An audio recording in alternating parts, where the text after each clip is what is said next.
आजच्या mini blog मध्ये आपलं स्वागत आहे। सकाळच्या नाश्त्यामध्ये पोहे बनले होते। नाश्ता होईपर्यंत मम्मीने रांगोळी काढून घेतली आणि तोपर्यंत मी रेडी झाले आणि थोडे फोटो क्लिक। आज होता हरिभक्त पारायणाचा दिंडी सोहळा। असा होता आमचा दिंडी सोहळा। या सोहळ्यामध्ये लहानांपासून मोठ्यांपर्यंत सर्वजण सहभागी झाले होते। घरापुढे पालखी आल्यानंतर सर्व महिलांनी एकमेकींना हळदी कुंकू लावले व तसेच दीदीने सर्वांना साखर वाटली। त्यानंतर मी काही फ्रेंड्स सोबत फोटो क्लिक केले।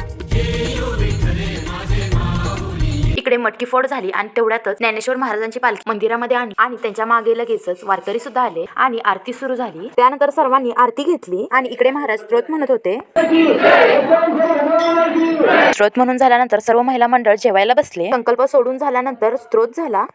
नाम घेता फुकादे जीवन करी जीवित अन्न हे पूर्ण धर्म उदर भरण नो हे गाणी गे यज्ञ कर्म बोला पुंडरी गणराई श्री देव तुकाराम शिवदेव दत्त। दिंडी सोहळ्याचा हा महाप्रसाद होता। महाप्रसाद खाऊन झाल्यानंतर या माझ्या फ्रेंड्स सोबत सबस्क्रायबर्स पण आहे आणि इथेच आपल्या मिनी व्लॉगला करूयात एंड।